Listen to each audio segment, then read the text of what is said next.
Hi, I'm David Tate, the director of the online certificate program at Truett Seminary. I'm here with Dr. Jimmy Dorrell with Mission Waco and a variety of other things. You are Executive Director Emeritus?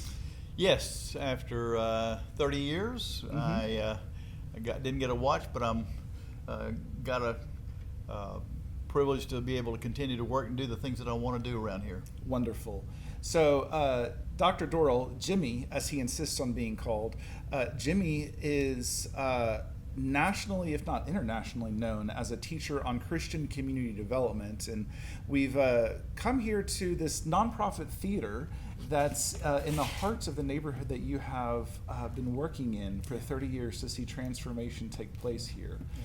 Tell us about this neighborhood and tell us about Christian community development. The neighborhood here is a whole lot like happens in every city. There was an old season of life when we were segregated based on color and sometimes by economics. This was the middle class neighborhood of white folks many, many years ago, as the poor, who were mostly African American in Waco, moved across the river in the 60s and 70s. White flight happened, and this neighborhood flipped. It became an all African American neighborhood, now a very blended black, white, and brown neighborhood. But in that season of life, this particular shopping center that it had grocery stores and different kinds of things, it was just a normal neighborhood. But when it flipped, the poverty encroached, and we ended up having a major shift with a grocery store that now abandoned to become a very predatory convenience store. These buildings were in pretty bad shape. When we got the buildings, they were actually sitting in water. But the theater was a story of its own, where we had been the old Capri Theater, where the old folks had paid 9 cents to go to a movie theater. Eventually, this became a porno theater, a XXX dirty theater called the Capri, and prostitutes and crack dealers on the corner. And so the whole neighborhood had just diminished in terms of social character. And we moved in over here 40-something years ago. And you moved in, as in you and your wife and your son. Well, we have 4 children. 4 children. We actually adopted one of the neighborhood kids, so 3 kids plus 1 that we adopted. But this is our home now. We've been here a long time, and we believe that the way to reach people and love people is not by going out and trying to fix them. We just want to build relationships with them. And so we've been doing relationships a long time. I've watched the children that came and played on my basketball court down the street now become employees of ours here, and we've watched many go off to college. But it's just been a real exciting kind of model. We actually had somebody say there's a group like you guys think called Christian Community Development Association. And so some 35 years ago, we went up to Denver and met with some of those in a conference. And we found our best friends, people who do the same kind of work that we do. And they were fun, but they were engaged with the community to bring healing and hope back to the community, not by going in and painting their buildings, but by asking them what do they want, how do we engage them, how do we train them to be part of the answer to the problem. And so that model is very effective. We've got years and years of doing it and seeing some incredible success stories.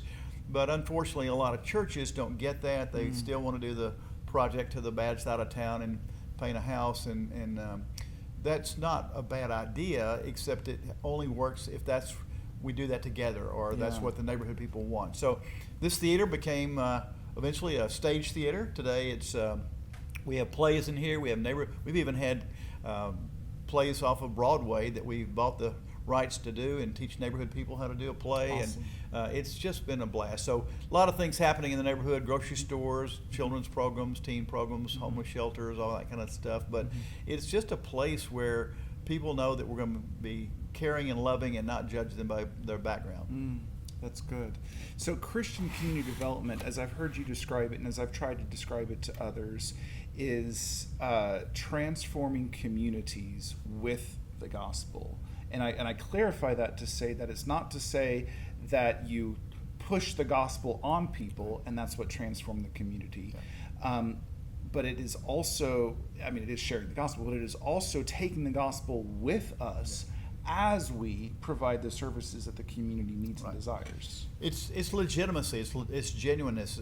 So many people have become projects to middle class Christians. They go over with good hearts to try to help, but they don't realize that people can tell real quickly if they're a project or if they're a relationship. And we're about relationships. And so as we build relationships and figure out what gifts they have to join with us, or for us join with them in more cases, to really say, what do you want in your own neighborhood? What can we do to help you? Where are the gaps that we can bring in outsiders to help? And it is that basic model of empowerment. That's so different than relief. Yeah. So what we're doing is we are planning and putting together what will be the first of Christian community development seminars here in Waco in the Truett Certificate Program and Truett Continuing Education, with the hope of having this happen every year. Here in Waco, where you have spent 40 years now serving this community, give us an idea of what we want to do with that time together in the classroom and outside of the classroom. Well, I'm very excited. Of course, I love what Truett's doing and the fact that we can make education like this very practical, because a lot of folks that come through the seminary classes that never learn how to be a practitioner, this gives them hands-on reality. They can go hang out in our homeless shelter with the homeless. They'll be able to see the work that we've done through the years with the neighborhood. And so what will happen is we'll do some basic training about the principles of community development. There's some about 8 basic things that we'll talk about. We will also take a tour through the neighborhood and the community to show you the fabric of what it means to see how our city is laid out. Very well, Waco, of course, is very well known now for the Magnolia silos, but it's changed the dynamics. And so with that, the good of that and the downside of what is gentrification now doing to neighborhoods. So we'll talk about the hard stuff. We've worked with the prostitutes and the crack dealers, and we have alcohol and drug rehab. Those things are just parts of every city, but we'll get to find out some of those people are good people that just needed help when they didn't get any from their parents maybe, or from the neighborhood. And so we'll talk about how do we help build relationships among people who are often feared or misunderstood, and engage them with us to change the neighborhood itself. So we're going to go from classroom on Friday to community on Saturday, and then church on Sunday. Tell us about church on Sunday. 30 years ago, my wife and I were sitting at a taco cabana and looked across and saw the homeless sleeping under the Interstate 35 bridge, and said, we don't understand homelessness. Let's go ask them to come eat lunch with us. And we did so, and they told us their stories, and we learned why they were under a bridge. And through that conversation, eventually they asked us to come lead a Bible study under the Interstate Bridge. And to our surprise, it kept going and growing, and people began to show up not only from under the bridge, but other places. And over those next few early years, we saw this little Bible study become a church, and we basically had to learn how to do church. How do you do church when you're working with broken folks? And many had mental illness, many were folks that had come out of jail or prison, and then you had Baylor kids, and you had middle-class community folks. How do you blend the racial and economic disparities? So Church on the Bridge is a very unique and really fun place to be, where the disparities of our life are forgotten, and we just become one in the sense on Sunday morning to worship together. And how do you teach? How do you preach? How do you relate to folks in that kind of setting? So we have people come from all over America to come to Church on the Bridge and see the model that we work from, and realize it's very fun as well as engaging in every kind of way. Amen.